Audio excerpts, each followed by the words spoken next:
Oh, I misclicked. There we go. Did you? And we are live. Hey, what's up? Frag Logic. Frag Logic. Frag Logic. Number 57. 57. 57 weeks straight. That's a lot of weeks. It's a lot of time, yeah. Yeah, it is. What's up, folks? We're streaming both on YouTube and on Twitch right now. It looks like, for the time being, that Time Warner has not decided to screw me like they always do. And this week should be smooth over on YouTube. So if there's any buffering issues with Twitch, which tends to happen sometimes, you can check us out with dual streaming. But I'm joined by Skyless, Colin, good buddy. This week we are talking about a number of different topics. We have weekend gaming, of course. Talk about a number of games we've been playing throughout the past week. Talk about a couple, well, one event that I watched the replay of this past weekend was actually SoCal Regionals Street Fighter. I watched almost all of that immaculate, amazing tournament. We're going to talk some Titanfall. Obviously, the launch is next week. We have Garden Warfare. I actually got to play now. We have some more like full-blown review-style impressions that we can give. And then the other major point of discussion is going to be Heroes of the Storm. Colin, I don't know if you wanted to add anything to some other stuff, but I also have Ouya in there since we talked about it last week a little bit. Yeah. Someone said, what's up with my webcam? It's randomly bugging out. You'll get robot voice, which sounds like it'd be Time Warner. No way. Just throwing it out there. It's good now. It's so smooth for me. On my end. You just go into robot voice and it breaks up a bit. Really? Well, in the event that you are having a shitty sound experience on Colin's end, on my end, you can join me over on YouTube and watch the stream and have the chat up for Twitch. That's a convenience, Colin. This is like we're foolproofing ourselves. Now, here's where we be screwed. Foolproofing yourself for the most part. No. I'm just saying, like on my end, everything's fine except for the part that comes from you. Your ghetto rig and ghetto Time Warner internet. You have Time Warner internet. I know, but mine isn't bad because I have a guy that lives right next door to me who works for Time Warner. Oh. Conspiracy, huh? So I've got the hookup. So it comes out. Comes out finally. I mean, I just assume. I haven't arranged anything, but I assume he keeps it good for himself. Huh. Well, hopefully my camera now is fixed. I just reset it again. I mean, it's just going to randomly break all night. Okay, well, whatever. So weekend gaming tonight. I see it's bugging out a little bit. It's like skipping around. I don't know what's up with it. I can unplug it and then plug in another one, but I don't feel like doing that. I can just cover your camera with a picture of something else. This is an expensive ass camera too. Makes me upset. Logitech. Anyway, weekend gaming. I got a number of things that I've been playing over the weekend. I have played Loadout, obviously. We're in our actually month. We just passed a month of launch. Would have been what the first or second, I guess, of March. Would have been like 30 days. I played Nos Goth. Heard of this game? Nosgoth. Don't say like it's some like. What do you? Serious thing. Nosgoth. Did you sign up for it after I told you guys about it? I had already signed up. Did you sign up before I did? Oh yeah, because we had that discussion. Like when they first announced it. So I played. I think I played like 5 games or so. So I have like some very early impressions of it, but it's essentially. I like to make the comparison to Left 4 Dead 2. Except there's no, like, it's not linear. it's PvP, and you're vampires against humans, and so each class of character has their own like set of abilities. For the vampires, I was like a quick, nimble vampire, and then I saw this like really big brute one, and then I also saw one that was flying around the level. The vampires seemed fucking OP as hell. However, when we played, they do it round based, so it's like if you think the vampires are OP, they're gonna say, okay, well you play humans this round, and then the following round you play vampires, and then they add up the total scores from that TDM, and then that's your final score for the match. So I feel like it's pretty fair. But the first game I went into, we were humans against vampires, and our team won. It was like 30 to like 24. All right, and then it pushed us back out into matchmaking. And then the very next game, it was, I think I played vampires? I think I was on the vampires? No, I'm sorry. We were on humans. And it was 30 to 8, us. Then the following game, they got vampires. And then it was 30 to like 24 in our favor. So it seemed like, based off of the scores, that the vampires... Human, but the vampires are still really strong. Exactly. They were doing things like flying, like I said, flying all over the levels. You could like do really far jumps. They were, in some cases, they felt stronger. But I looked at some of the base health damage for like the really fast vampire, and then the I was using with a crossbow hunter, and they had the exact same health, so I was thrown off by that. But I didn't get to pick the big bulky vampire, so it was like I didn't know what his starting health was, but it seemed like it'd be more. So it's pretty fun. You know, I love me my vampire fiction. Yeah, that's very. It sounds very underworld. Exactly. Except But it doesn't have kickback and stuff. There's of the fast vampire that I have. You remember on Left 4 Dead 2 when you used to always do that pounce with that one zombie that would, like, I can't remember what it was, but he could jump all around and he'd jump on you. The Prowler. Prowler. Hunter. Okay, do you remember? You remember that one, right? I remember you used to pick him, and then whenever you jump on someone, you'd be making all your nasty zombie noises and stuff. It was all and so the hunter does the same thing, except he like slashes them. You know, like the Gears beatdown. That's what he's doing. So it's like you get to play the best of both worlds for your case. So you had like the Prowler or the Hunter or whatever, and you get to beat him down by execution style. So game is fun.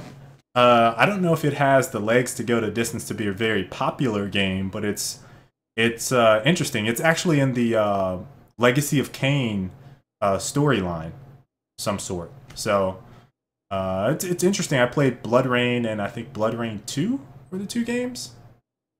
That sounds right. There's more in that whole like series. I think there's 4 or 5. I can't remember which one. So yeah, I played a little bit of that, and then the other game that we've all kind of been playing on and off is Plants vs. Zombies Garden Warfare, which I sunk probably about 20, 25 hours now. Maybe a little bit less than that. Maybe about 15 to 20 hours in. Yeah, I'm probably around the same. But over the weekend, I was trying to get a ton of shit done that is on my backlog list. So I'm all set for Titanfall without any guilt. So I'm trying to catch up on chores and shit. But I played a little bit of Dota Ability Draft and some Plants vs. Zombies. So yeah, that sounds good. Sounds good. I saw but you guys played a couple nights of Dota, like the last, I don't know, 3-4 nights maybe? Yeah. Just getting a few games in here and there. I don't think you're ever gonna let it go. I definitely can anytime. It's Sean who can't let it go. Is he hooked like he was on Path? He gets hooked on everything. He just always gets hooked.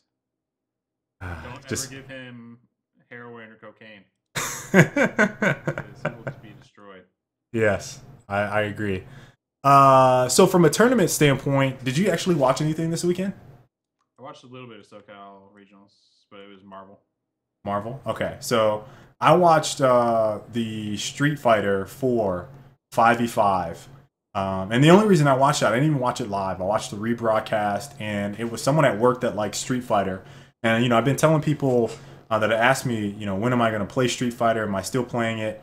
I'm playing it locally, and I play it with a couple guys at work. And then there's a couple other guys outside of work that I've now started to play with a little bit online. So everything right now is local based for me for Street Fighter, and it's slowly helping me progress at the game. But I haven't played in, I don't know, maybe about two months or so. And so the guy I was telling me about, his name is Rich. Rich was telling me about this match where he's like, he's explaining the scenario to me. He's like, SoCal Regionals, they had this 5 versus 5, North versus the South. All right. And he's like, it's basically single elimination. So you have the 5 guys for North Cal that are just whooping the Southern Cal. So he's like, they beat 4 guys straight, and then it's all up to the last guy. And so I'm like, okay, I'm getting kind of getting into it. It's like, what's gonna happen? So he's like, he plays. I got all the matchups too. He played Cammy. Mind you, the guy's name is Snake Eyes. I believe he was an Evo champ at one point, according to the commentators. But he played Zangief. And he played against Cammy, Balrog, Rufus, Vega, and what most people would consider the hard counter to Zangief, E Honda, or one of the hard matchups, I should say, E Honda. So he played five different characters, and in this he played PR Balrog, who's an amazing player, and he played Ricky Ortiz, another amazing player, and he won all 5 matchups to bring his team back from. Basically, everyone thought it was basically impossible. You should hear the commentating at the beginning of the match, where they're, where they're like, oh man, if he pulls this off, this is the guy that can pull it off. But he has, you know, an insurmountable challenge ahead of him, and he just took it one match at a time, and it was so intense. Like the first Cammy match, it seemed like he was gonna lose, and then he pulls that off, and then you could just kind of see him hitting his stride. And by the time he got to Honda. And people were kind of hyping up that matchup. I think he was a little fatigued, but he still won. So it was great to see. Yeah, I saw most of the videos. I am interested. Let me see. Yeah. Marvel was okay. Just okay? Yeah, I hate Phoenix. I mean, it didn't even come down to being Phoenix. It was actually a guy who was playing with Firebrand that won.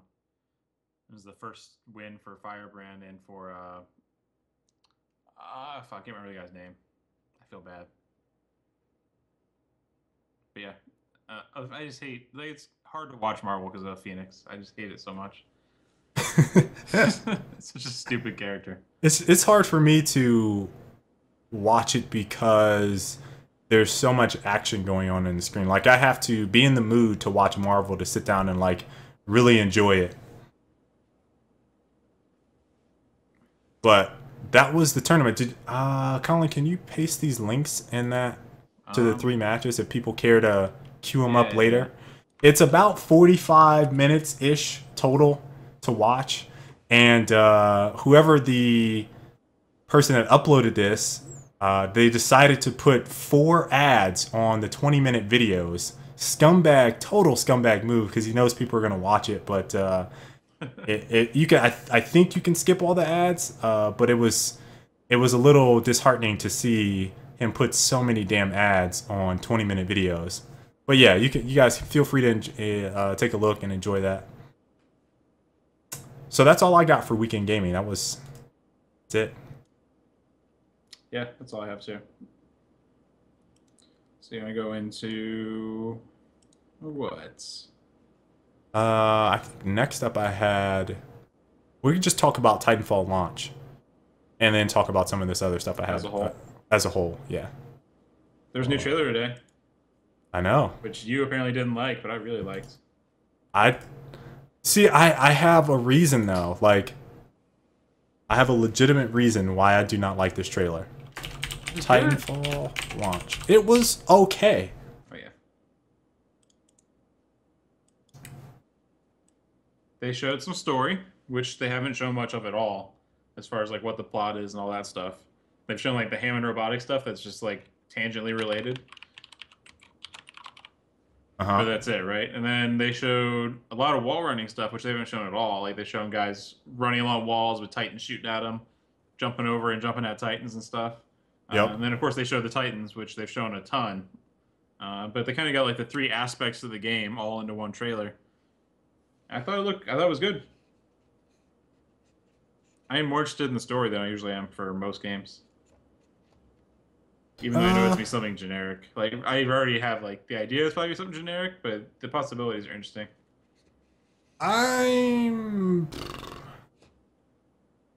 don't know. I don't know if this multiplayer campaign thing is gonna sell me on the story. I honestly, I can't remember a single player experience on a shooter where I've really cared about the story a whole lot. Maybe Halo? Master Chief might be the only story that I've personally been attached to. I would even say possibly Gears of War, but that's not... I mean, it's because it's third person, it makes it more like action oriented, you know what I mean? Yeah. So you get a little bit more cinematic... like Mass Effect? Yeah, so it kind of had that same type of appeal. BioShock? I didn't get the last one, so I can't even say... BioShock 1 was good. It was good. But even still, like I don't connect with the character. Yeah. Like I can't remember the BioShock 1 character's name.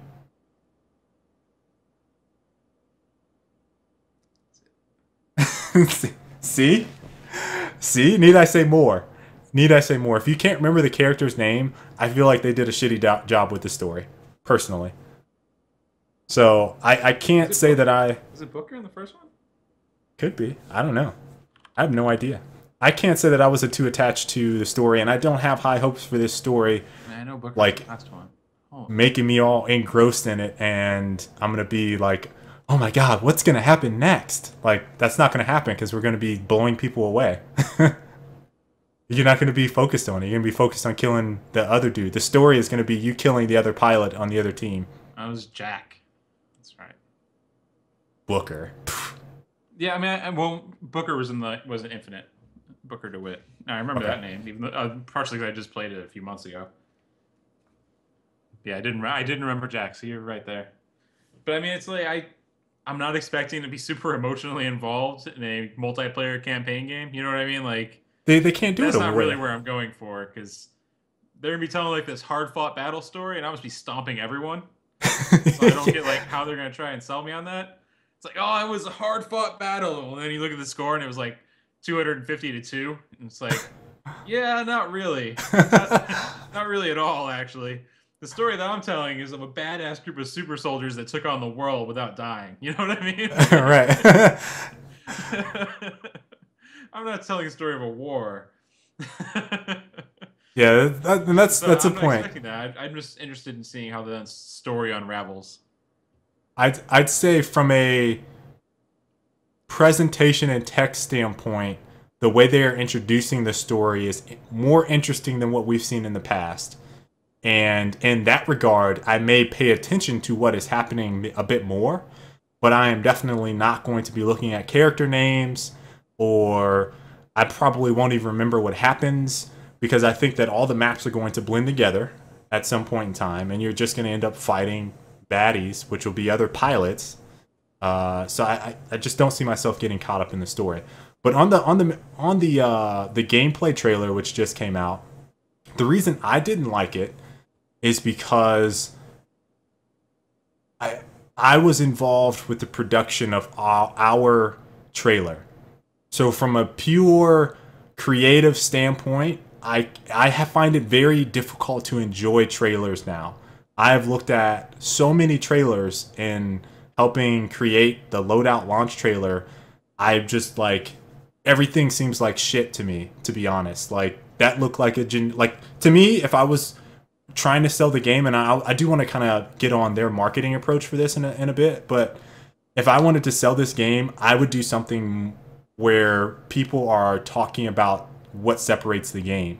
Like, you don't really see that conveyed. Like, you can pick it up here and there, but none of that has really been conveyed, to me at least, in any of the trailers that we've seen to a great extent to show why this is not Call of Duty, why this is not Hawken, why this is not every other game that we've already played. And I don't really get that feeling from anything that they've put out from a trailer standpoint. What I did like with, and this is in direct comparison to, I'm going to use Battlefield as an example. I loved Battlefield's most recent gameplay trailers where they did like the personal experience of why this game is awesome. Oh my god, I was playing this and I had rolled through a tank and killed 4 dudes. Oh my god, ha ha ha, it was so great. I was with my buddies and we totally kicked ass. The way those stories are told, it makes the game seem pretty badass. The way this story is told through their gameplay trailers, I just didn't have something that really was like, this is why I want to play Titanfall. It just kind of felt like a generic ass, like, I feel like I could have taken Blacklight Retribution and inserted it in there, and everywhere we saw Blacklight, they just changed it around with Titanfall, and I wouldn't have been able to tell the difference. I feel like what you're talking about, they showed in their first trailer they released yesterday or the day before. With the Titan? In the street with the Titans behind them? I said Hawken. Like, it's just mechs. I mean, you want like a more human story to it, right? Kind of. But I'm more talking... The first trailer was, I guess, more along the lines of Call of Duty stuff. Where it was like real world with the Titans dropped in. Yeah, I mean, and I don't necessarily feel like the real action trailers are very good for Call of Duty either, because that doesn't convey to you what the game is about. You know what I mean? I just feel like as much hype as there's been about Titanfall from a trailer standpoint, I just haven't been blown away by anything that they showed. The Titan trailer that you talked about just a second ago, that was cool. But again, everything I've seen is like that could be Hawken. That could be Hawken. It could be Hawken, dude. I thought they showed a lot of the parkour stuff in the most recent one. It was a nice mix. Like there was probably a good like 30 seconds of clips of parkour. It was I don't know if it was 30 seconds of clips. It's quite a bit. There was a couple clips that they reused from stuff I'd already seen. In particular, I remember a scene where the guy he runs over to his Titan and it picks him up and puts him in. That is the exact same scene. First things they showed. So they rehashed a couple scenes. That seemed like it was just quickly thrown together. I don't know. I think that's like their hero moment. They consider it when you get scooped up and thrown inside. I don't think it's entertaining, but whatever. I thought it was a good trailer. It's decent. Anyways, they're also doing launch parties in London and Austin, Texas, which happens to be where you and I are from, or living, not from. So it's gonna be down here with Childish Gambino performing during South by Southwest. It starts like the next day, and then Respawn and Major Nelson and all those people are supposed to be down here. And I think they're streaming it as well. Yeah, it'll be on the Xbox Twitch TV channel, if I'm not mistaken. Nice. Does that sound right? I think it's Twitch TV /Xbox. So maybe, Colin, you'll see Colin and I, and Christy, who was also going to be there, on Xbox Twitch. Now, I'm hoping to kind of talk with some of the devs for the team. Obviously, I want to talk to Abby Happ. I don't think I'll get to talk to Vince, but that would be cool. Like, hey, what's up, Vince? Really like your work. It's be more like, hey, what's up, Vince? Really like your work. Right. Hey, Vince. From like 40 feet away. No, but I'm hoping that Abby takes some time to talk with a number of people. I think that would be really cool. It's going to be a madhouse, though. But yeah, I think it's going to be pretty crazy. It's first come, first serve, pretty much. As soon as they open the doors, like, I don't know what time we need to get there, but I've already let people know at work that we're pretty much like leaving and immediately going downtown to sit around at the launch. So I might even leave a little bit early on Monday, and I'm probably might be sick on Tuesday. I feel my throat is kind of hurting.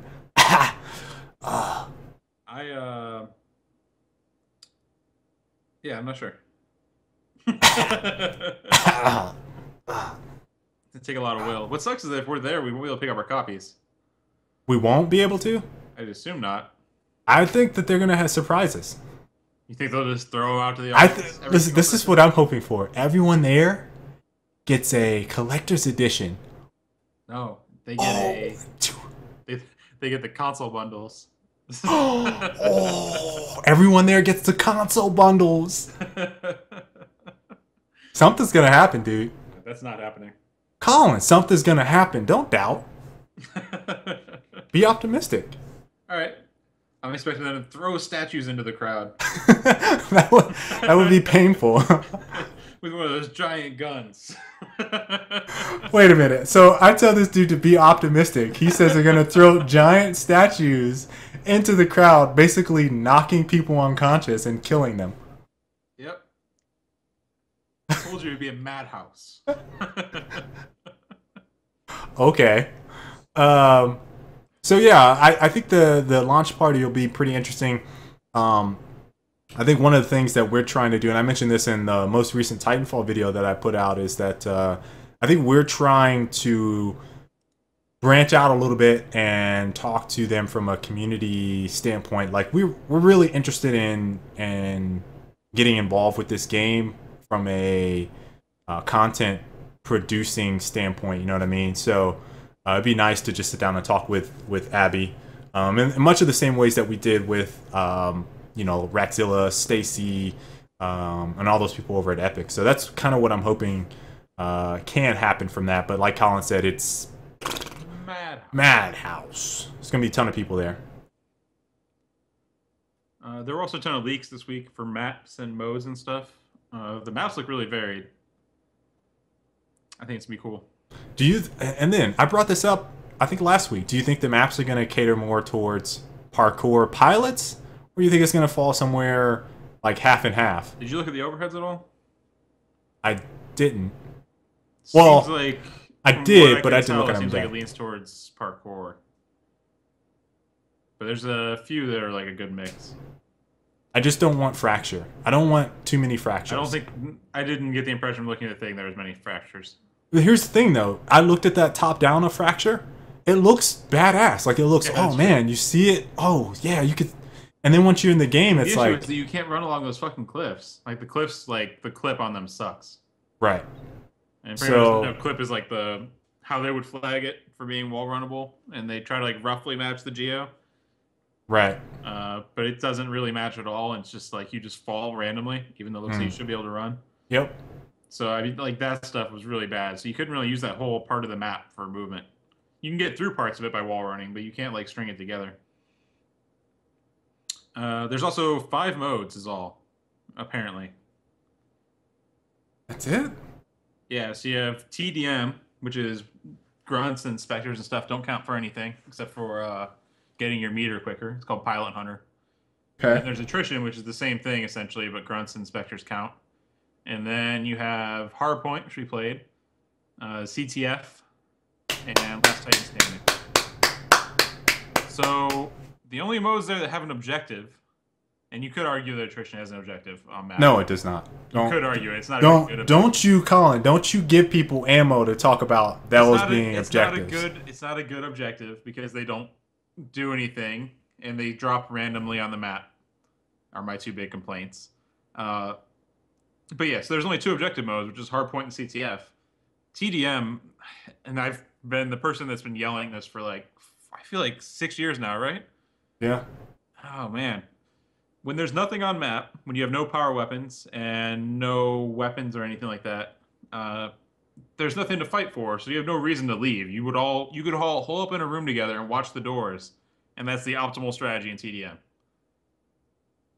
There's no reason to move. There's no reason to move. Like, people do move in pubs and stuff, but if you wanted to play it, like, competitively or, like, take it seriously, then you would play campy as shit.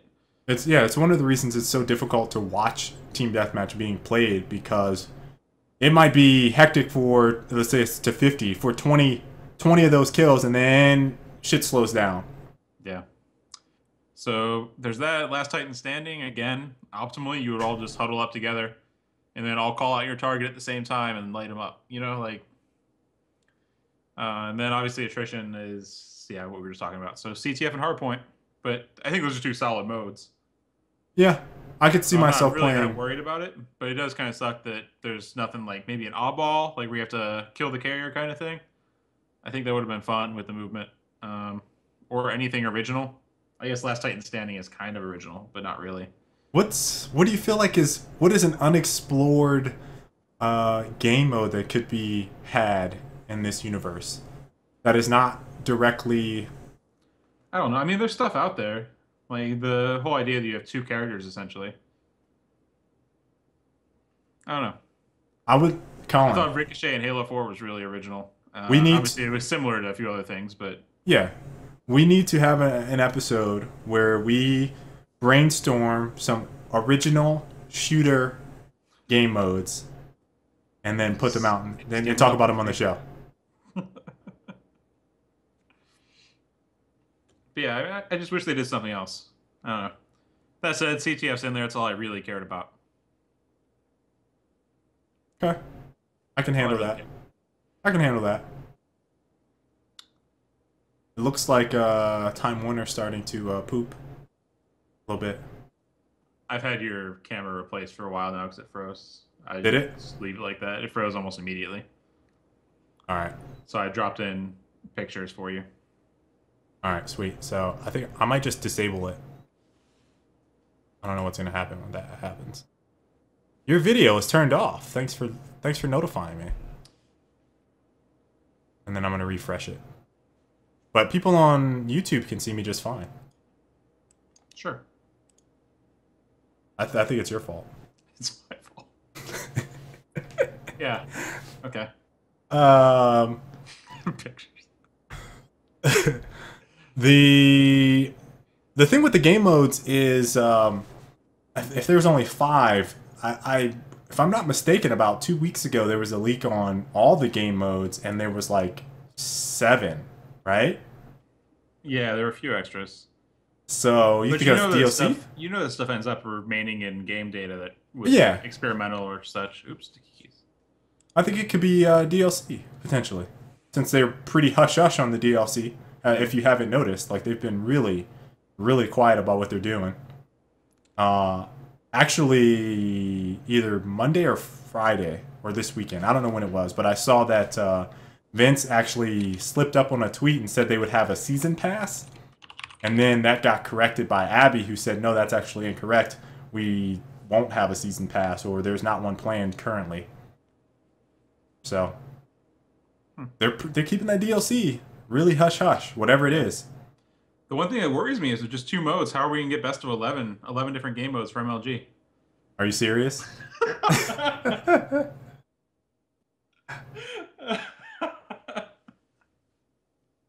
You serious?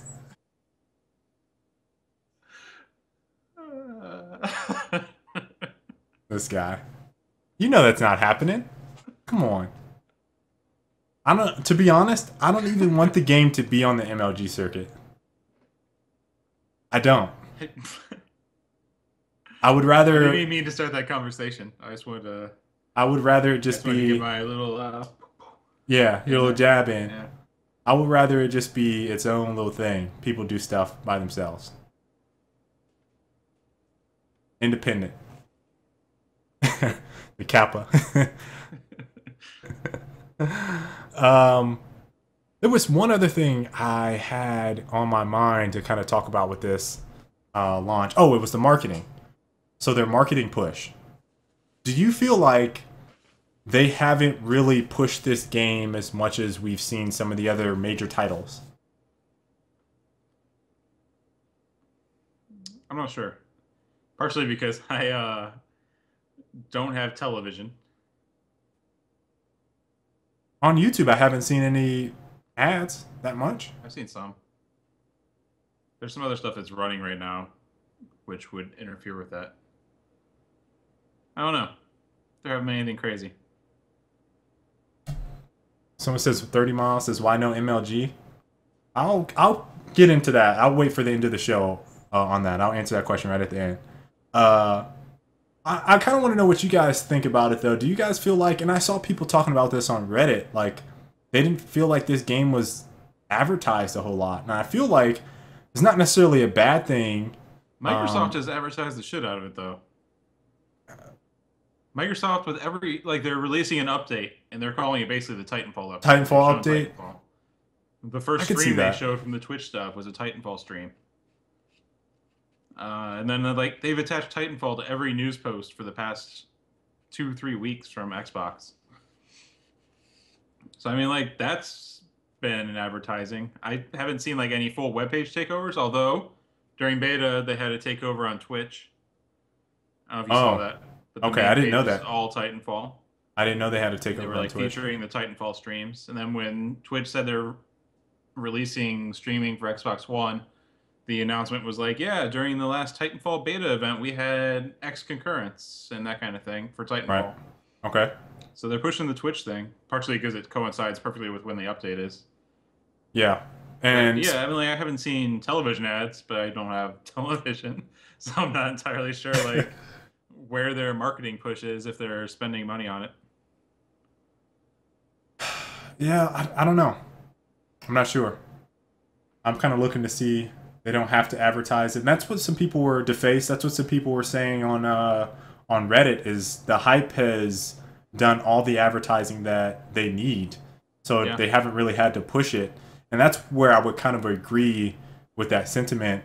And there's a part of this thing where there's like this secrecy about the game that fuels the hype, right? So the less you know, the more it's like, okay, am I going to try this? Am I not going to try this? Oh, my friends are getting it. They're like, oh man, it's good, but I haven't seen anything about it. You know what I mean? So that's kind of helping in their favor as well. But I think the beta kind of demystified it a little bit. Based on the comments, my montage was their marketing push. Like, oh, I'm buying this shit now. Although the guys at work that I showed it to were like, oh, I'm not buying it now. Yeah. I don't know. It is definitely off-putting to the... Let me phrase this in a way that is pretty neutral on both ends. It is off-putting to people that think that everyone can hop into this game and they're going to do fantastic. Basically what that guy on Polygon said, I think it was Ben Contreras, said something like, this is a game for everybody. More or less. You don't have to have skill to have the game. You see a video like that, and you're like, fuck. Well, shit. Yeah. There's a lot to this game that I didn't even know about. And that's, you know, I posted it on Reddit. There was a lot of comments like, I didn't even know you could do some of that stuff. You had comments on the video itself. I didn't know you could do this. I didn't know you could do that. And then there's... we need montages from a grunt POV. They just do like a 2-minute take of him being like this. That would be the most boring thing ever. Then people be like, oh shit, I could do this. This is my kind of game. Yeah, I mean, so I could see people saying like, I don't know if this is a game for me, but even the people that didn't like or think that the game is easy, I saw a couple people in there cough, GB, a couple other guys like, man, this was a good selling point for Titanfall, but I feel like such and such is too easy, or such and such doesn't work with it, or I think Coughs doesn't like that the health is so low. But you know, for the people that are kind of on the fence about it, I think that video could definitely push them over the edge. For sure. Oh, your camera froze on you, making the cheesiest smile. I'm gonna go ahead and replace it again. What's my smile? I want to see it. I want to see the frozen smile. I have to go back and watch. Damn it.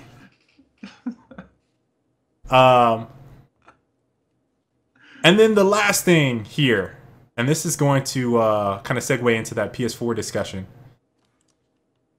There was an article, Colin, if you could post that link, that'd be fantastic. There was an article from Crave Online that was based off of an analyst making predictions about Titanfall 2.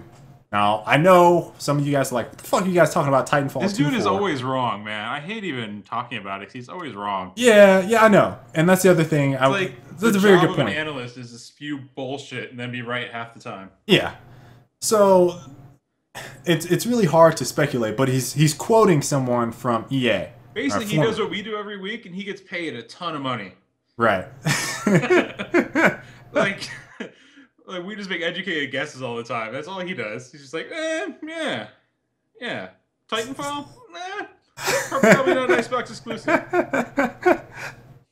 They'd be missing out on a lot of money. Like we can make those general statements, and it's like, well, yeah, that makes some sense. But then he doesn't know. He's just always wrong. So he's quoting John Tiello. I don't even know how to say this dude's last name. Former EA CEO back in 2012, who told, hold on, I have to move over a little bit, told me that he thought that Microsoft was going to eat Sony's lunch during this console life cycle. And the majority of people that going into, I think, this kind of thought the same before they announced all this stuff. Like, oh, Sony's done, blah, blah, blah, Doom, all that stuff. But EA didn't anticipate Microsoft having a $100 price hike over Sony's platform, and they think that that's a big reason that it's not selling as well. This is, again, based off all off analyst stuff and him making these wild predictions. But there is a compelling point that he made in this article, and there's a number of units sold worldwide for the PS3, and obviously now the PS4, which I'm going to go ahead and change this. But we're still going to talk about Titanfall. So the PS4 just hit 6 mil units sold.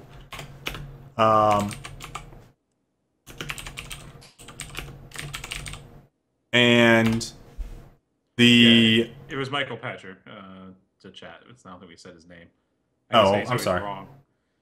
Yeah. And he automatically was like, "Oh, you mean Michael Packer? Actor, I think is how it said." Yeah. But the other thing with that, 6 million for the PS4, and then there's something like 80-something million for the PS3, right? 83 or 84, some number for the PS3. And it's very obvious that probably Microsoft paid EA to have this exclusive, probably buttloads of money to kind of make up for it. But they're saying that Titanfall 2 would not likely be an exclusive, and that this could be the last third-party exclusive that we see for a very long time, because it would be dumb for developers or publishers in this case, to pass up on the potential money for that. Now, I think that based off of the size and scope of Titanfall, I don't know what their budget was for this game, but I think they did it with 80 people, give or take. It's a relatively small dev team. Yeah, and then they also have Blue Point. Correct. So you factor in that, you throw it on the PS3, you throw it on the PS4, and I would say it probably would have one of the biggest selling games of all time. I would imagine, based off of all the hype. So I think there's definitely some validity behind what he's saying. Now, whether or not the game is going to be exclusive to the Xbox, or it's going to be on the PS4 when the game comes out, that's totally that's totally out there. Nobody knows that shit. Who knows? They could be paid another huge buttloads of money and be like, oh, well, we can't pass up on this, and then they'll be exclusive again. We don't know. But I think it is a compelling kind of argument to be made about the number of units sold and how much potential money Titanfall could make if they were on PlayStation. Did you put my picture back up? You did, didn't you? I want to see what it looks like. No, the picture's up. I keep overlaying another picture on top of it. Oh. I want to see what it looks like.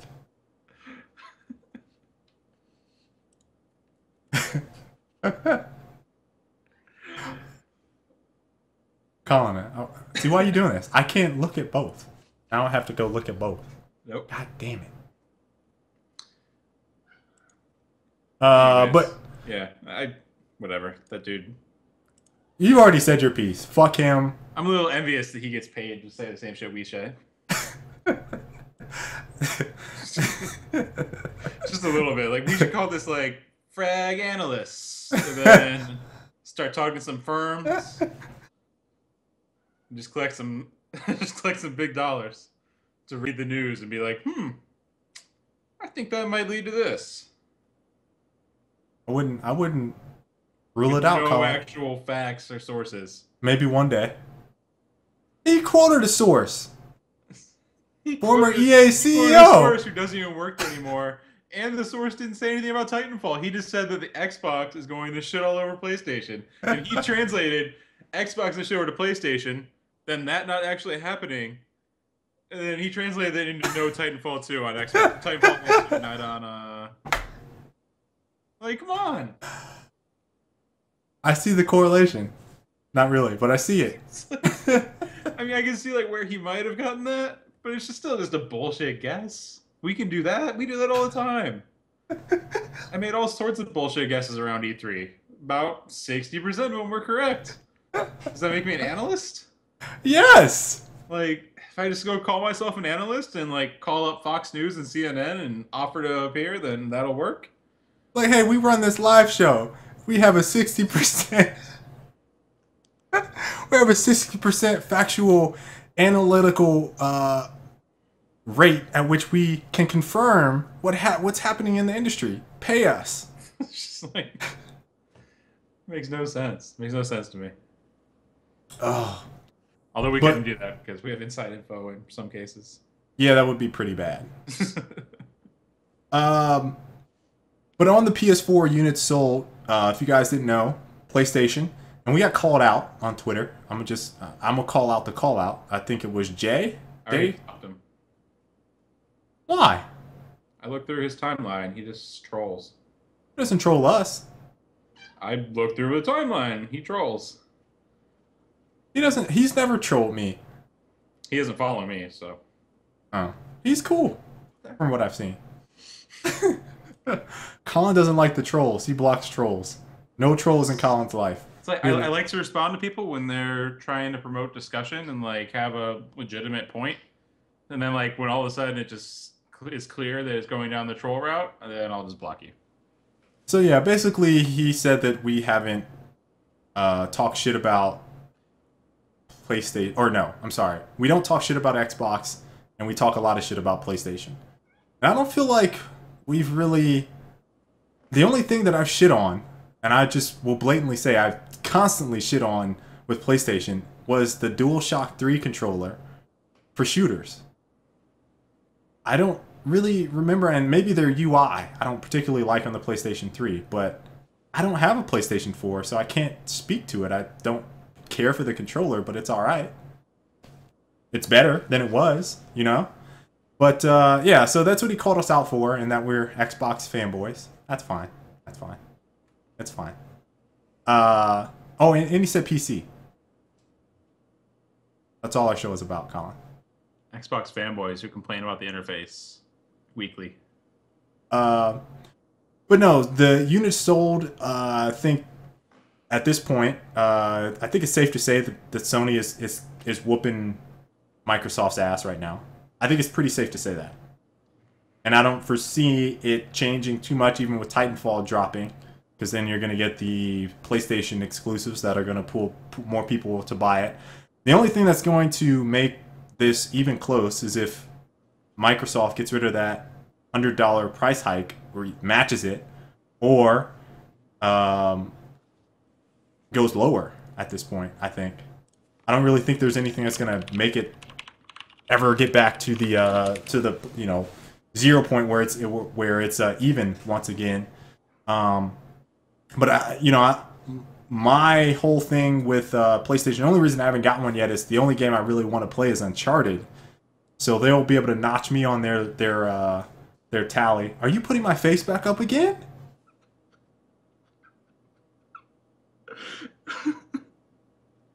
Bigness says he couldn't take you seriously with the cheesy frozen face. So I fixed it. What face is on there now? Do I have an angry face? Hold on, let me refresh my camera so I can get an angry face. No, it's happy face. It's a happy face. No, I want to get an angry face. Hold on, I'm gonna refresh. You got that mask face.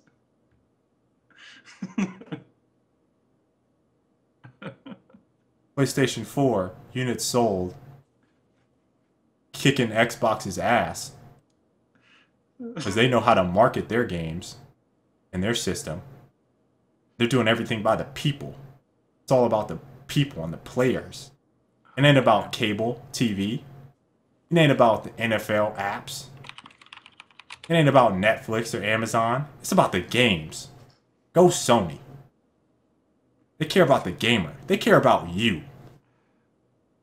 Why are you flipping on his head? They care about you. Sony.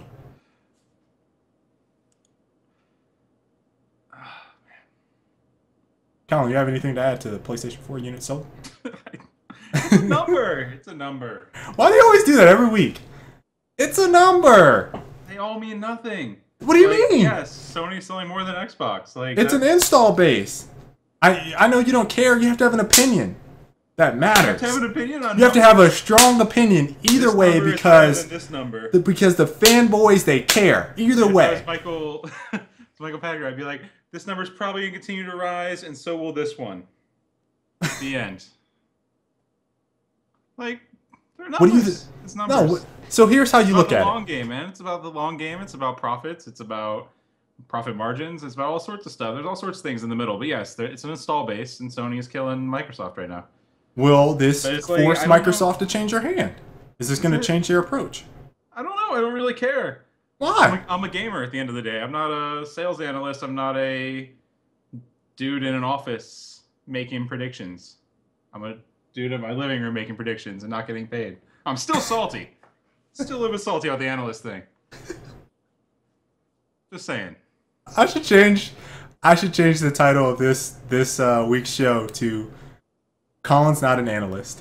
I really think it'd be the easiest job ever to be able to just spout bullshit predictions all the time and get paid versus just spouting them and having 80 people listen to it. Hey, that number could get bigger. Don't take them for granted. You guys all chip in like $1,000 to make this a legitimate job weekly. You got frozen with a cheesy smile again. Boy, see, you're making me laugh. How can I not have the cheesy smile if you're sitting here on Comedy Hour, not focused on the topics at hand for this show, going on your rants about... How can I focus with the frozen smiles? This is impossible. Oh, this show. Oh, man. So you want to talk about Plants vs. Zombies? Yes. Since we put in about 20 hours each, I'd say. Yep. PVZ. Going back to this.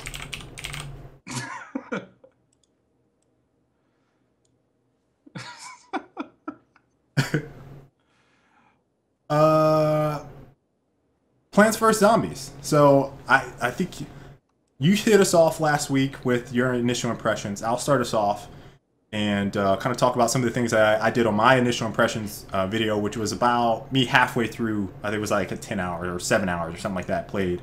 I played all the game modes. Have you played Garden Ops yet? Sorry, you played what? Oh, Garden Ops? Co-op? No. Okay, I played that with Christy. I watched you guys at work play. It seemed pretty standard tower defense. Here's the thing, though. It's not a good adaptation of Plants vs. Zombies wave zombie stuff. Like is there not enough building? There's not enough building. It just doesn't use the same consumable cards that Yep. Oh, then that sucks. Yeah. It doesn't use your consumables to play co-op? Yeah, it doesn't feel good at all, dude. That's not cool.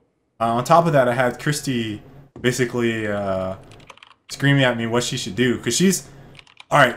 So for someone that doesn't play a lot of games, she plays Call of Duty and Mario and stuff like that, but third-person camera work for her, not very good. Like Gears of War, she's like the person that you see that's like looking up and then trying to move forward, and then once she gets to a wall and tries to turn, like she looks down and then goes backwards, and you're like, ugh. So the first 5 minutes of that experience was her trying to figure out the controls, and she literally I'm not making fun of her, but it was funny. She literally, when we played the pirate ship, she walked up to the ship, followed me, died, got lost. My blip is on there of where I am. she's walking the complete opposite way, asking me where she is, and I'm like, look on the map, you see me. How do I get there? And she like had no scope of where she needed to go, so it ended up her walking around the town while I'm sitting there fighting all of the zombies for like 2-3 minutes, and then she finally got to me and figured out how to move, but then she had trouble aiming. So I was like, you need to play the Chomper, because that would be for you. I think she ended up picking the cactus or the sunflower. So I tried to get her to heal me, which she did occasionally, but it was like too much multitasking for her to absorb at once. I think once she gets like, I don't know, that was her first game, so maybe once she gets about 10 games under her belt, she'll get it. But I felt like her introduction should have been most definitely the Chomper versus the sunflower, any type of aiming mechanic for third person. It kind of sucks that you have to unlock stuff to kind of be able to be competitive in that mode, where you kind of expect to be able to go in from day one. You know what I mean? Yeah. Especially, I mean, it's kind of has parallels to Horde, right? Like, yeah, it does. Really, what it's more like Horde than it is like Plants vs Zombies. Yep, I would agree 100% with that. It felt exactly identical to Horde, barring the whole burn card thing and building tower defense stuff, which I guess you kind of did a little bit in Gears 3 Horde. So yeah, with the fortifications and whatnot. Yeah, I didn't like the fortifications. Yeah, but whatever. So that experience, I think, was a letdown for Garden Ops as an introduction to it, because it just didn't really embody what I am used to with Plants vs. Zombies, kind of the waves of zombies coming in. Multiplayer-wise, is pretty damn good. There's just not enough there, though. The one thing I like, they tried to do a lot of stuff that I think is unique. Yeah. Like, it's a shooter, but it's heavily ability based. You know what I mean? Like, the focus is on your 3 abilities. It's not about shooting necessarily. Like, the shooting's there, but really the abilities are what make things happen. And there hasn't been a game that's really done that, except for like maybe Crysis did it a little bit, but that was still, I think, more of a shooter than it was the abilities making the big stuff. You know? Yeah. And then Monday Night Combat was Destiny's heavy. going to be doing it. Monday Night Combat is the closest parallel. There's one other game that I wish that I could remember. Oh, someone said that the class structure was very TF2-ish, which I would agree with. However, kind of, the ability stuff is more Monday Night Combat and Crysis to an extent of what you said. Yeah. Yeah, because TF2 didn't have abilities. It was all per se, because you could do like cloaking with the spy or whatever and equipment. Yeah, so which I guess is technically an ability, but you had to switch to it as a weapon. You know, like that kind of thing. Yeah. So I mean, that is cool.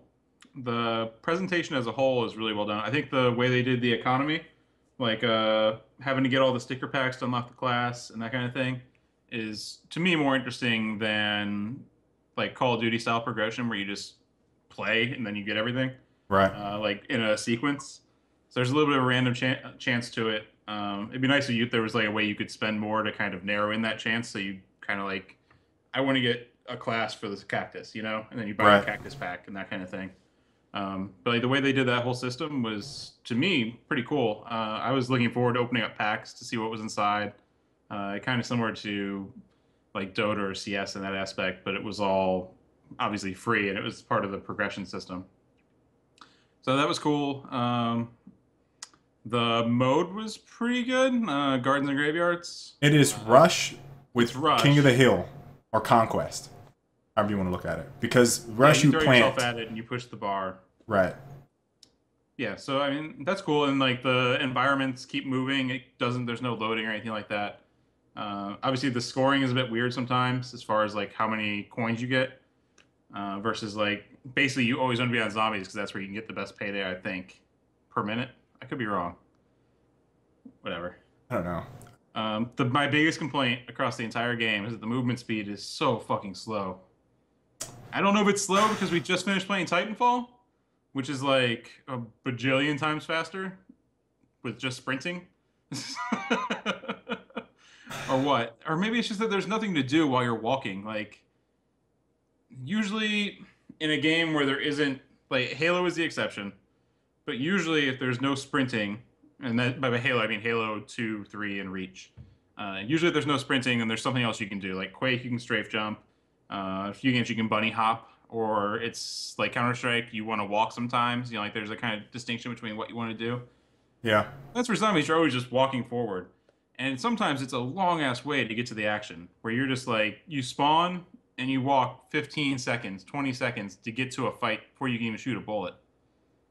And if you use your abilities, it doesn't come off cooldown by the time that you get back, by the time you find a fight. Like, use your ability to move fast, it's still going to be on cooldown when you find your fight, finally. So here is one scenario where I absolutely agree with you that the movement is too slow. And then on one other end, I don't quite know, because we haven't been able to really organize yourselves, which this is where I'm going to get into with what I don't like.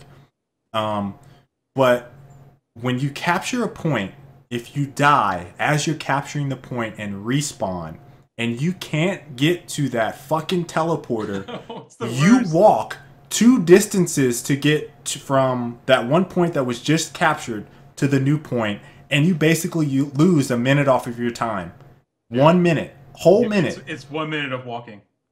Because you lost that teleport and you died as the teleporter spawned. That is the worst aspect of the motion thing, this game speed, that I have found so far.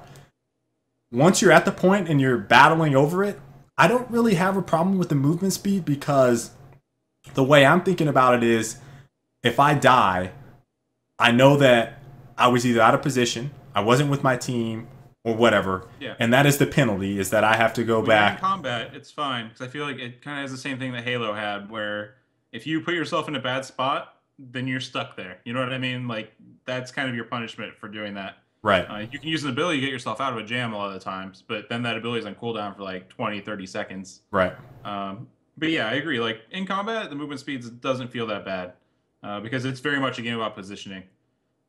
But man, walking point to point, and like you said, when I spawn and I take 5 steps and I see that teleporter disappear because my it is demoralizing. It is so demoralizing, because then you have to walk all the way to the objective you just took. From the objective you just took, you walk to your spawn, which is a little bit while, and then you keep walking all the way to the next point. Just ridiculous, and it's so annoying. Which they could fix pretty easily by just having the teleporter stay up after you cap the point. Yep. So that is probably what I dislike the most. I would say that they need to patch that almost immediately, because that's just not cool. If you capture a point and that happens, it just needs to stay up. Just like you said, there's no reason for it to go down. Unless it was destroyed. But even then, I feel like once you capture that point, it should be automatic that thing comes back up. In the event that you don't make it while you're about to capture it, and you have to get that respawn. I do wish it wasn't 12v12. And it's funny, because you kind of talked about it in the reverse when they announced the Titanfall team size was 6v6, and everyone's like, oh no, like, there wasn't be big scale battles. Plants vs. Zombies uses the Frostbite engine, and you can kind of see like where it take directly from Battlefield. Yeah. In like commander mode and stuff like that. So it uses the Frostbite engine, and they just basically just copy the Frostbite scale. If it was smaller and you could have smaller maps, the walking thing probably wouldn't annoy me as much. The few times I've gotten a 4v4 or 5v5 match in TDM, it's been fun as hell.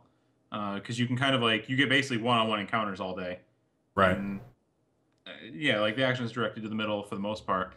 But it's really annoying just having to fight against waves of people, like tons of people at once, without being able to maneuver yourself. So it's like you have this scenario where you're slow and you get punished for bad positioning, but there's so many people that your positioning is usually bad if you're trying to complete an objective. Yep. Like, you're forced into scenarios where you're getting shot from the sides all the time. So it'd be nicer with smaller team sizes. I don't mind the team sizes, but I do like that, and it's just because we're used to a different structure of game, right? Mine necessarily isn't really the team sizes; it's that you can't really select. Like, if you roll with a party, like we've been doing, why does it throw me on separate teams in 12v12? Like, that's not cool. Yeah. Not in 12v12. Like, throw me on with my teammates and let us play. Like, it's almost like chivalry. Like you just choose between the teams and you can't go back and forth. If you choose a side, I haven't had the option to switch back. So I've switched sides during that lobby, and I don't think even a lot of people know that you can actually switch teams from just me overhearing people. It's hard to find in the game, but you switch teams and then you want to switch back, and it's like I couldn't. Several times that happened. So basically, we spawn into a map. We have to say what team we're on, and then we majority switch to whatever team we're on right at the beginning. So that is a little tedious. It's a little annoying. But then again, I'm not taking this game that serious, so it's not so bothering to me that it's going to be like, oh, I wouldn't play this game ever again. It's just fun and kind of lighthearted, so I don't really get that pissed. It's frustrating at times, though. Yeah. It's like, I just want to play together. That's all. I imagine that for some people, that's a huge deal.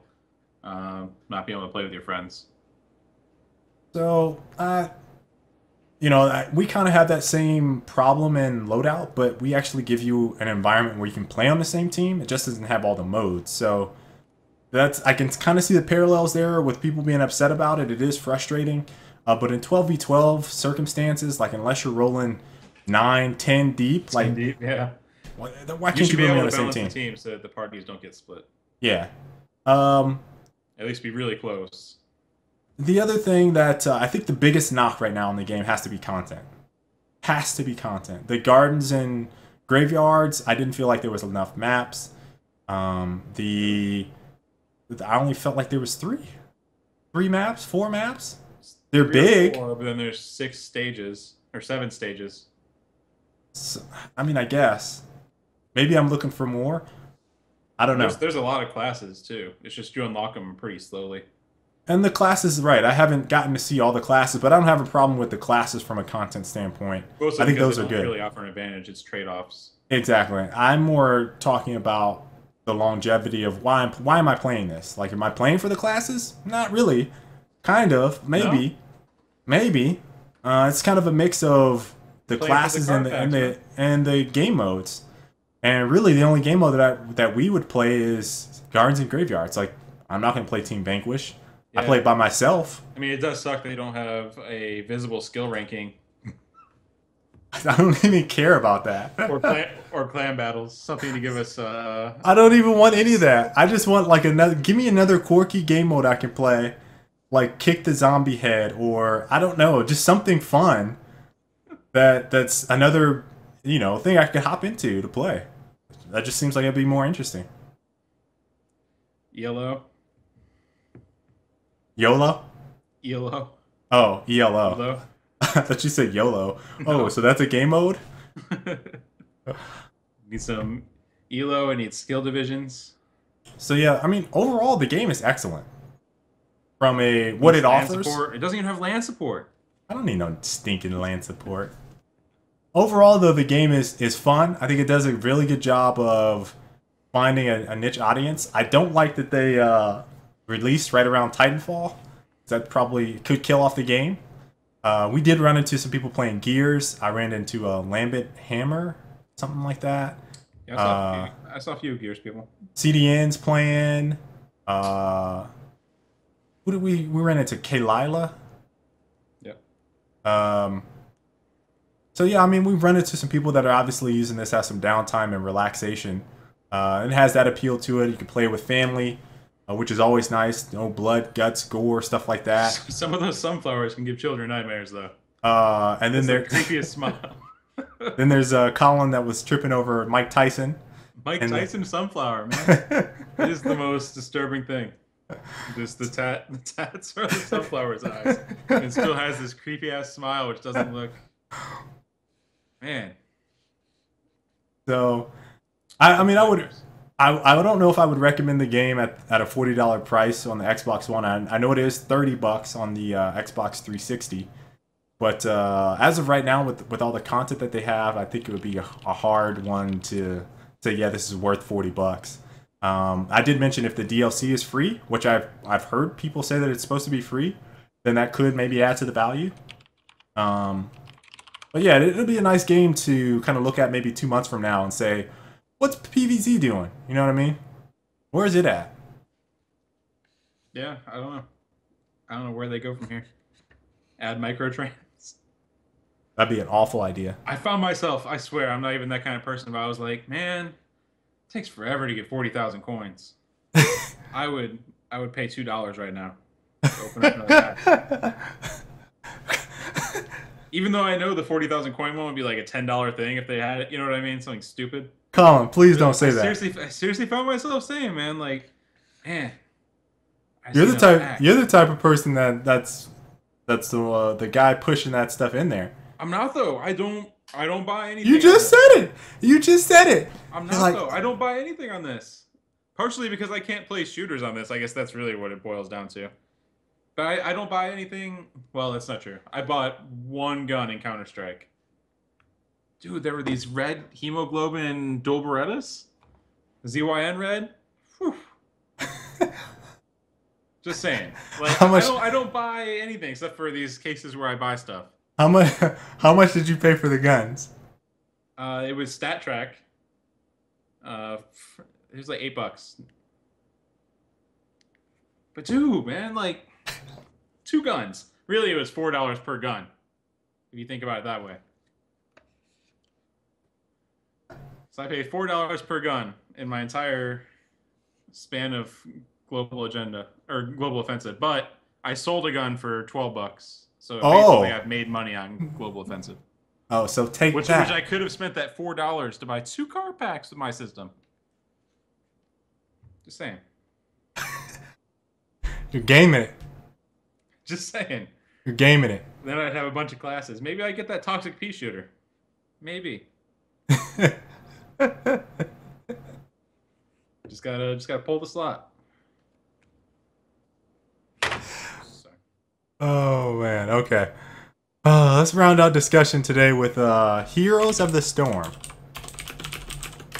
And Colin, I'm actually looking more towards how you feel about this game than me personally.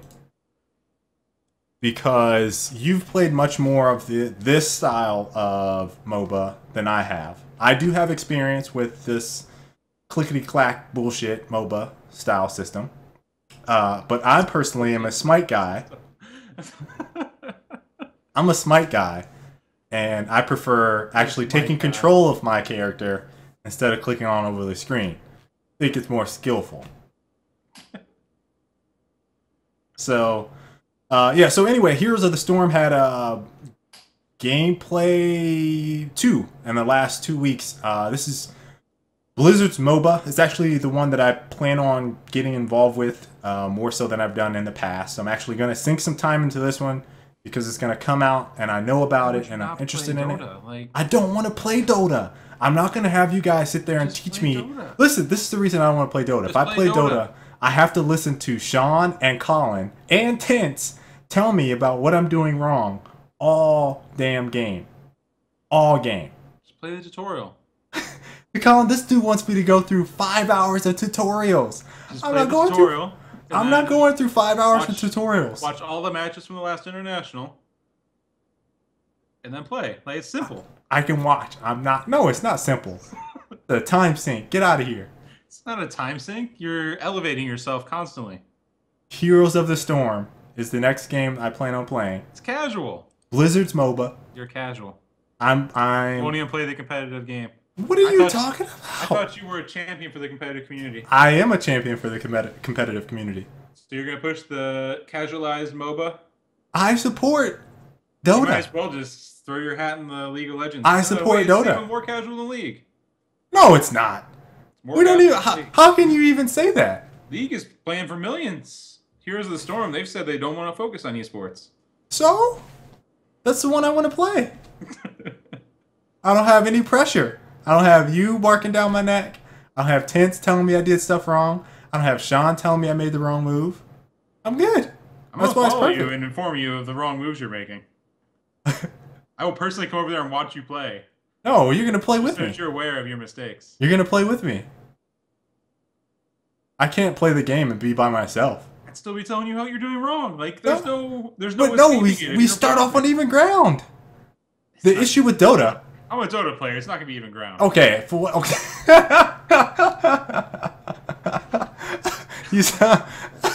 He's you sound like the people that are talking about League, right? Have you ever seen Dota people talk about League? It is the worst conversation I've ever seen in my life. It's so easy. God. Play a real game. It's true.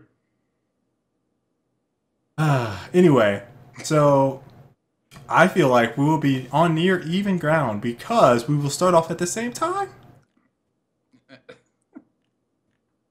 Sure. Thank you. Never mind the fact that it's the same characters that are in Dota with a different skin. Never mind that fact. So anyway, I'm watching this gameplay. Wait, Frag Logic have Sky teach Arctic how to play Dota? No, that would be the worst show ever.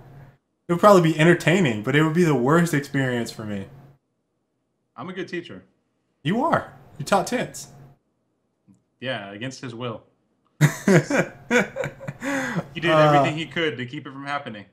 But he learned. So anyway, Heroes of the Storm shows several gameplay videos. I think it was 2 devs that were commentating over this, if I'm not mistaken. I think the one guy was a StarCraft commentator. Okay.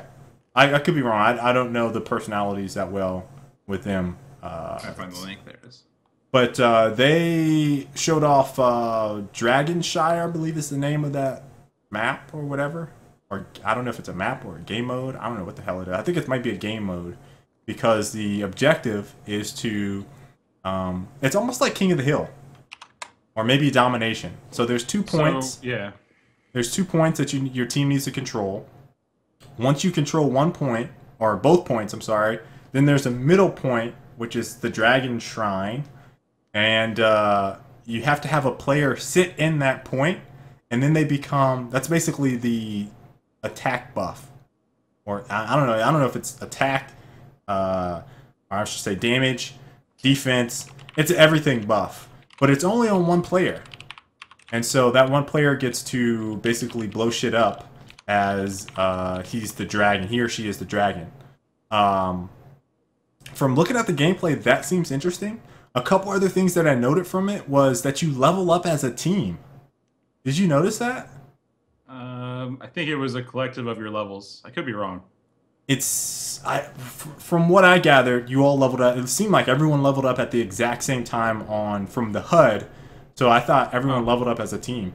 Maybe that's right. I'm not sure. So I'm kind of interested how you feel about that, Mr. Dota, Mr. League Sucks. I did not say League sucks. Putting words in my mouth. From the general impressions of the gameplay is that the movement was kind of slow.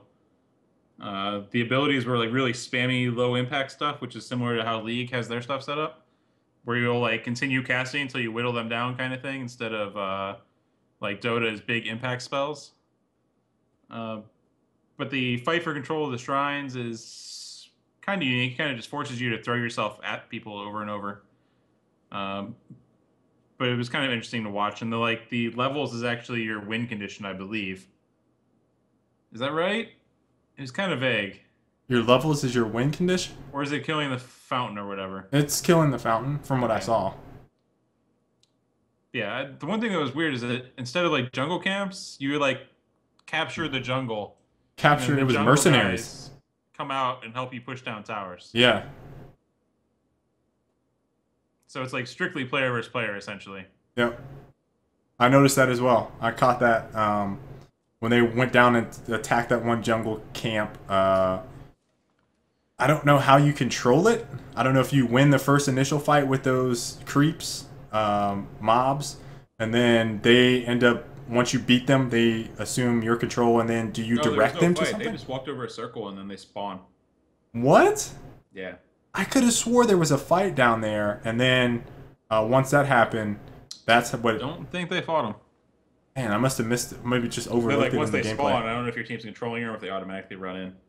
So yeah, I mean, from what I saw, it seems pretty similar to League. Really, with those kind of games, it's the characters that make or break the game, and it's obviously pretty popular Blizzard characters. I don't really have that much, I guess, fandom for StarCraft or even Warcraft as far as like caring about the characters. Uh, Obviously, the Diablo guys I like a bit more, but they are probably not going to be as strong as they are in the game. Right. Because otherwise it'd be unplayable. Like, it was kind of weird to see like super big beastly dude standing next to Jim Raynor and being balanced, you know? Right. So I can see that. Yeah, I don't know. It looks all right. I'll probably play it some, but I'm not super excited for it. And the video that we're talking about, Colin, I linked it already. Okay, I wasn't sure if you did or not. But yeah, you guys can feel free to look at it. It's linked in the Twitch chat for you guys here on YouTube. But it's definitely interesting. Like I said, I plan on playing it.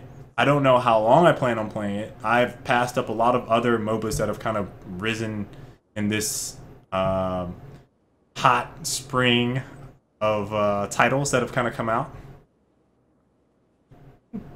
Hot spring. Yeah, it's like a flowing spring, and it's like everyone comes to it and they want. I love doing that to Colin. I love making up stuff like that and then watching his face because he's always like, "What?" I'm gonna do that every week. I think. Makes no sense. Like, you're not Demok back in the VBI days. Yeah. That's what he used to do. Have good illusions. His were good. His actually made sense. Or like, you actually think about it a bit and be like, oh yeah, it is like that. I can't be like, oh yeah, it is a hot spring. No, but there's, what do we have? There was a Infinite Crisis. There was a Strife, which I don't know if that's released yet. There's obviously Dota 2 came out this past year. I might be missing one. I think you told me about one that you played that was really shitty, and we talked about it on the show. We did not talk about it on the show because I was under NDA because it was early alpha. Oh, well. I haven't heard anything about that game. I haven't even got any emails from them. Well, I'm sorry that I just spoiled your NDA. I think I mentioned I played it, but I can't remember what the game was. Okay. But it was bad, so not worth recalling. Whatever. Yeah, like there's tons of games coming out. Dawngate. So yeah, I mean, there's a lot. Blizzard, one of the biggest studios in the world. I think they're top 3, or top 5. Obviously, they have a lot of fan following, and this could easily be, if there's going to be a big 3 between Riot, Valve, and Blizzard, this would be the game that... I don't see it hanging with Dota or League. That's my analyst prediction. Oh. Yeah. There you go. Is it based off of what? Concurrent players? There's be no way to measure that. So yeah, that's my analyst prediction. I would have said something like there's only room for 2 big players in gaming. Yeah, I mean, like that's the general gist of it. They're coming way too late to the party, which is the issue that all these different MOBA games have had. Like League has the big user base. Dota came up primarily because it was Valve. Valve doing work, and also they had obviously a great license to use for that game. Yeah. This game has no license. It's coming super late. It has no like big name developer behind it, as far as I know. As far Blizzard. as the people involved, sorry. Okay. It doesn't have any like innovative feature really. It's just that new game a MOBA mode with a different mode. Dragon Shine. Yeah, Dire. which seemed really cheap, by the way. You just stand there for 2 seconds and you become this giant dragon dude. Yep. That dragon. Which is kind of similar to how Infinite Crisis is, by the way. You hold like a center of ruin thing and then you drop meteors and shit and you get tons of points. Okay. The meteors suck, but you get tons of points for holding the middle shrine. Well, needless to say, I personally am excited to play. And they showed alpha gameplay. I play almost every multiplayer game, so it's not like I don't play it. You're gonna play, and we're gonna see if it's. I'm just giving my prediction. Think about. It's gonna be super casual, as Patty Jones just said. Super casual. Patty's in here. Yeah.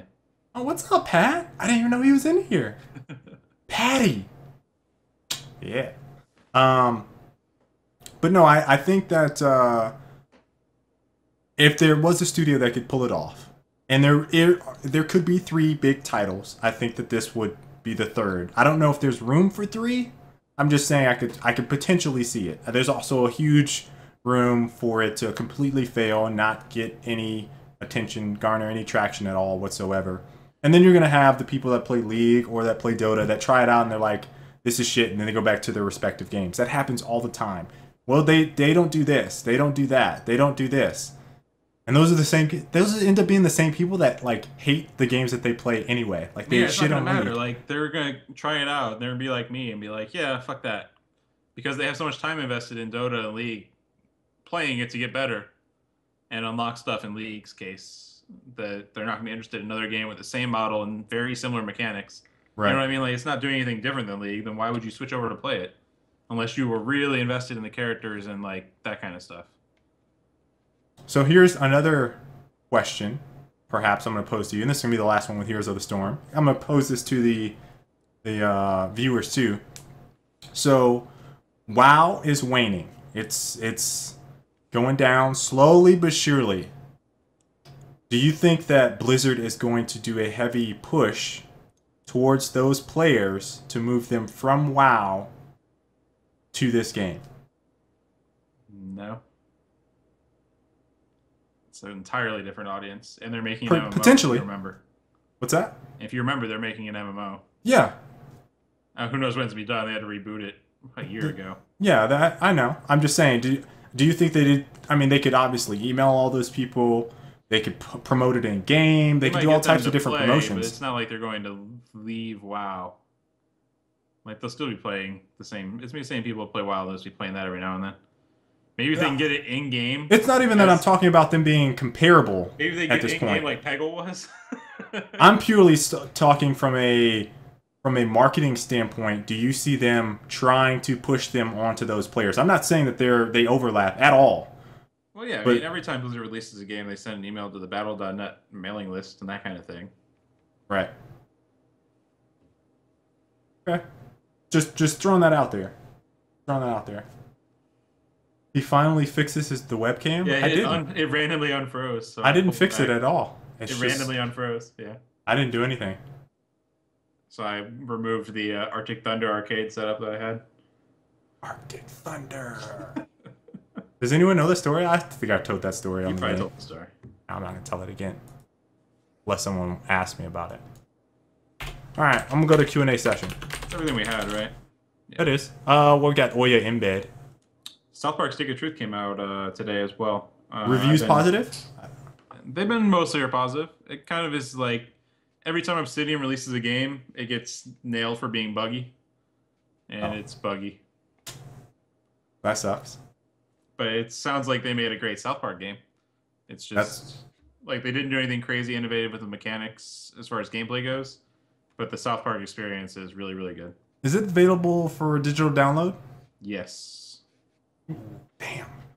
$60 though. Like, I'm kind of, with it being a single player game, I can't spend $60. Yeah, so I might wait to buy it ultimately. I have a. This is what Christy got me for. One of the things she got me for Valentine's Day. Titanfall is what she wants me to use it on, but it's $25 on there, and I mean it's probably going to go towards Titanfall. But for those of you guys that don't know, I have capped my limit at like $120 per month for games. That's what I'll spend. It's a lot for games. So, I rarely ever hit it. Like you're ripping on me for spending $4 on a gun. That's for like full price games. That's 2 games a month. That's 2 games a month. Think about it. 2 games a month, right? You usually blow that out during the holidays. So I'll go January, maybe pick something up in March and April because that's turning into a hotspot for games. And I pick up usually one. And then I don't pick up another 2-3 games until, what, November? September? So it's like, at most, I think the most games... You might as well just spend $1,000 on games now. There's nothing... What would I buy? Exactly. Do you have a PlayStation 4 yet? No, I'm not gonna buy one until Uncharted comes out. Why not? Do you hate the PlayStation? No, I just don't want to... I don't want to play a game. Can you tell the story again? Andrew wants me to tell that story. The Arctic Thunder story? Not necessary. He played Arctic Thunder and he picked the name Arctic. No, I saw it in a magazine. Sorry. Yeah. I didn't play the game. I saw it in a magazine. You have played it though, right? Yeah. The way it blows cold air on your neck. You remember that? Yeah. That was the shit, man. I used to play that. Like that was my choice because it blew the air in your face and made it feel realistic. That was the Oculus Rift of our time. It was like you were there. That was not the Oculus Rift of our time. The Virtual Boy was the Oculus Rift of our time. No, that wasn't nearly as immersive as Arctic Thunder. What are you talking about? Those red lines? It's fantastic. But did Make you air go blind. blow in your face as you were flying down a hill? No. But you got those red lines while you're playing Wario. Wildstar looks great, by the way, Suichin. That I'm kind of interested, So even am though I I. have no time to play an MMO. So am I. It looks really good. One of the guys I work with worked on it, so he's been showing me every single time there's been new news. First Dama says MMORPGs and MOBAs are different games for different audiences. That being said, I was surprised that Hearthstone got big. Yeah, I've been surprised because I thought that I've been watching just the Twitch numbers for Hearthstone, and I thought that it was me just Trump and Crip, which were carrying like all the views, but it started to spread to other streamers, which is pretty cool. The last game I bought was DayZ.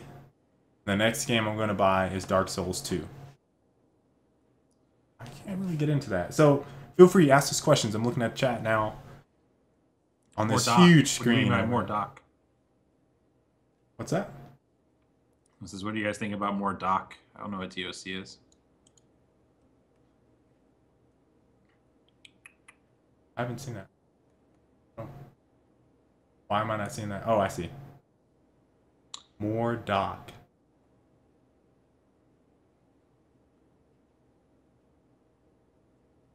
DLC being made for Black Ops 2. Really? Good. Get people off of that game called Ghosts. Is that enough? I'm not a big fan of Call of Duty Ghosts. I much prefer Treyarch's Call of Duty as of right now than Infinity Ward's, but that's pretty awesome. Black Ops just gets its weapon camos and reticles and stuff. Okay. It's not levels.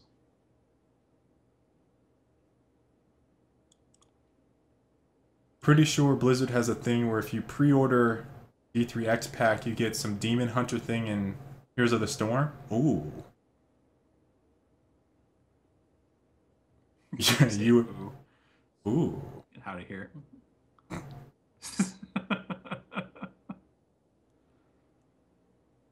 Dark Souls 2 comes out on Tuesday, right, too? As well? I believe so. Will Loadout 2 be in 4K? I don't even have an ETA on Loadout 2. We're working on Loadout Mac right now. Talking about Loadout 2. 4K. How much time did you sink into DayZ? 0 minutes. I don't know how. I need to look. Maybe 10 hours? I haven't played a lot of DayZ. The issue with DayZ for me is that it is so buggy, I can't enjoy the game. Working in QA for basically about a year, 8 months or so, I can't do it. I can't sit through bugs and be frustrated with my gaming experience because of bugs. And for some people, like that's like part of the frustrating, super difficult survival experience that is DayZ. For me, it's like, man, that's a shitty ass game that you're playing right now. It's really fucked up. I can't stand playing it. That's my experience on DayZ. It's too buggy. That's the fun of the game, man. Just finding the bugs and then sending bug reports. I don't want to beta test the game, even though I bought into the alpha. Yeah, I have no. I just wanted to try it out. Yeah, you see the new Batman trailer? For Arkham Knight, correct? Yeah. I haven't. You haven't seen it? Does it look badass? Oh man, you can drive the Batmobile. What? Yeah. Can you run people over? I don't know. Yeah, probably. Were there people? He knocks people on the side during the trailer. trailer. Yeah. You can drive the Batmobile. Are we taking questions? Yes. Yeah, this is Q&A. I'm change the topic. That's on me. Oh. Oops. The people Thanks for telling the story again. Yeah, Andrew, that was the lazy story because Colin doesn't want me to tell the story. I have this long, drawn out, like 10-minute story that basically culminates with me telling you exactly what Colin wanted me to say. Why no MLG for Titanfall? Do you want to talk about MLG and why Why I would you think don't that would be the that worst MLG move is ever? good for Titanfall? Sure.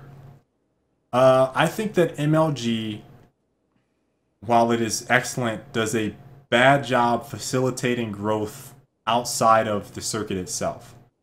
So for Titanfall specifically, I feel like it's actually working in their favor that they won't have private lobbies, that they won't have competitive support out of the gate, because it's going to weed out the people that are only in it to play the next MLG game and that aren't committed to building the community and building the experience that is the game, that will eventually be, or could be potentially, a competitive environment.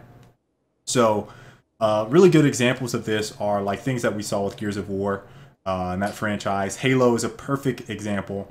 Although they still have some life in them, it is nothing compared to what it once was, because they relied so heavily on Major League Gaming. Once that game was out, that community crumbled. And it is a shadow of its former self. You look at the competitive fighting game community, which obviously has a little bit of a different feel, but I think a better comparison, Colin, if you probably agree with this, would probably be Counter-Strike or maybe even Quake. They didn't have MLG. They had a collective bunch of LANs that kind of started to occur over the course of the history of the lifespan of those games. So in those communities, you could say, hey, we're going to have a $10,000 small tournament at this location, and some of the top teams would probably show up to that event, and it would get pretty good numbers because that community at its core stayed there and didn't rely on an outside source like an MLG to build up the game. So I believe that MLG is actually counterproductive to the competitive community's growth for shooters, or any game in particular, if they don't have a solid foundation to start from in the beginning. So for the games that are there now, Call of Duty, for one, they tried to have MLG, but they didn't really have MLG to start off with, which is one of the reasons they were left out for so long, because they didn't have the LAN support. They didn't have the features that they needed to make that game compelling for the community to grow. So they had a lot of stuff that they had to do and fix before that even got big on MLG. And now they could have a LAN in Europe. They could have a LAN at some place that does like a $10,000, $20,000 LAN, and you get a lot of those top teams showing up because the community there built itself before it went to MLG and said, hey, MLG, please have us as a game. Oh my God, please, this is the next MLG game. Like, I hate seeing that shit, because that is not what we need. We don't need MLG to come in for a new game or a new title to foster growth, because if they drop the game, that kills the community.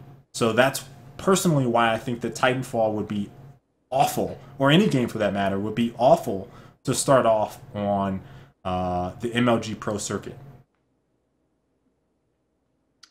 I agree. On the whole. So there you go, 30 Mile High. There's a ton of examples too, to kind of case in point. Now the fighting game community, one game that almost died because of MLG from a competitive scene was Smash. I won't say almost. I say it hurt them. It hurt them, yeah. It hurt them severely because of the nature of how they got taken off the circuit. Could argue Tekken. Tekken was definitely one. But like Gears, Halo, Shadowrun. Shadowrun was made by MLG and then promptly destroyed by MLG. But it never really got big anyways. Yeah, Rainbow. There's tons of examples, and it's just a bad...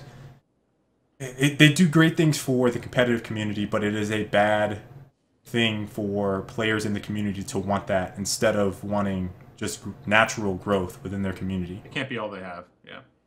grassroots? Gotta have grassroots before you can have MLG.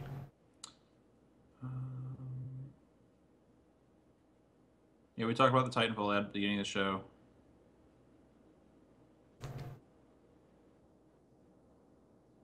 Any opinion on Capcom releasing Ultra Street Fighter 4 for 360 and PS3 only so far, or any other dev doing the same? Kind of kills their potential sales as we get deeper into the new next generation.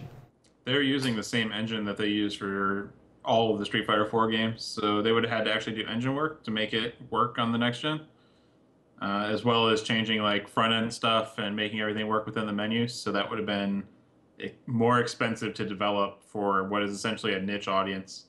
Right. So I think that's what led to it. So they'll work on the next Street Fighter for next gen, and then just worry about releasing that content pack essentially for current gen. I believe that's the motivation there.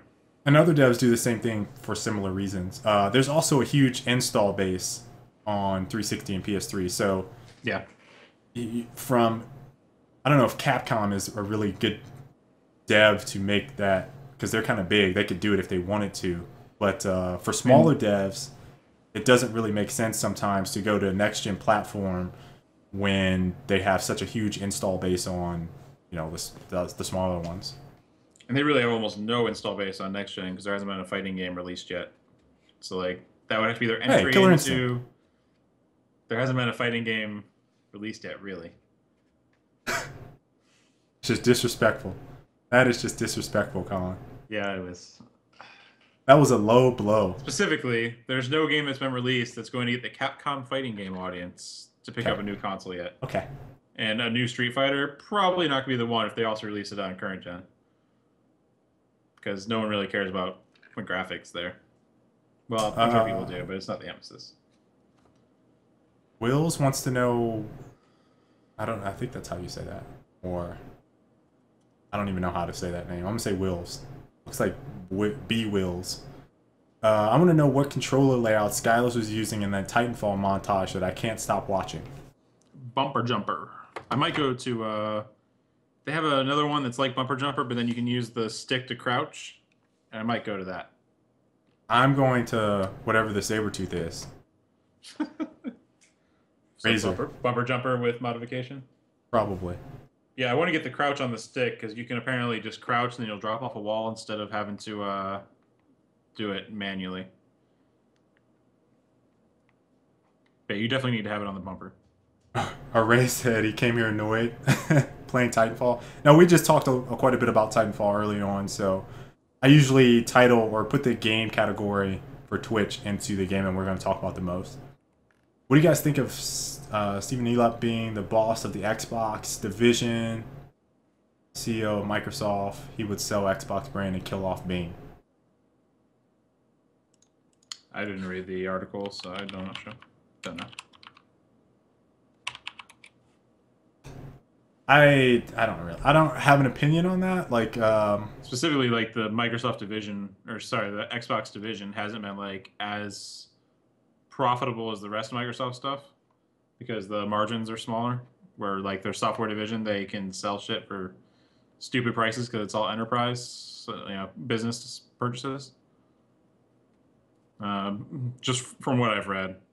Rutopia Raspberry, do you think DayZ will get better with the creator stepping off the project? Did we talk about that last week? Dean Hall? Yeah, we talked about Dean Hall last week. Okay. In general, I think that it's bad for the game, but then again, I mean, like I said, the direction, he even said the direction of the game isn't what he envisioned, so it's like, what expectations are you going to have for that game now? So it's like, yeah. Looks like that's about it for tonight. Looks like it. Your camera. Did it freeze? Yeah, it's been frozen for a little bit. All right, so that was episode 57. Next week, we will have played Titanfall a bit. Kale doesn't want to do a show while he plays. Did I say that? Because he can't think. And so you said I didn't. You said you can't talk and play at the same time. No. Listen, I didn't say that I didn't want to. So you won't show our viewers Titanfall while they all want to play. I didn't say that I didn't want to. You said you can. You said you physically are unable to. I don't remember saying that. I said it's difficult to talk about the game at great lengths. But I think we should do it again. It was fun last time. So we might play while we play, or play while we talk, possibly, or we'll just do a show and rush through it so we can get back to playing. So we'll probably have some very initial Titanfall impressions next week. Yep. And we can talk about the launch party. What was that? We can talk about the launch party. Yeah, and hopefully we'll talk about the launch party if we get in. Yep. So, I hope you guys enjoyed today's show. I don't know what's up with my camera on Colin's end. It's alright, we've had good fun with it. But it's been fun. Thanks you guys for stopping by. If you're not following the channel, make sure you do so. Spread the word. And remember, hold on. Let me sign off with this before Colin gets his little sign off. Go to your phone. Go into your calendar. Okay? Once you're in your calendar in your phone, click on a date, preferably a Tuesday. So the next one being the 11th. So go ahead and click on the 11th in your phone. And then you get this little button pops up. Sure, most of you guys. And then you just tap to enter that title in there. You add the event. Hold on, where's the camera? See that right in there for you guys on YouTube? And then you just say Frag Logic. And then you go in there and you add the time, 9 p.m. Eastern. Set that on repeat weekly. You're good to go. You won't miss a show. Your phone will always remind you, and I know your phone is always with you. I just looked at my phone. I have a fucking alarm set for 4:40 p.m. that says "Rise and Shine." How did that happen? Vigna says next week's Frag Logic start stream says Titanfall has released end stream. Right. End stream, and then immediately after start just streaming the game. All right, so thanks for watching, guys. That was episode number 57. 57. So we'll be back next week, and we'll see you all then. Have a good week, guys.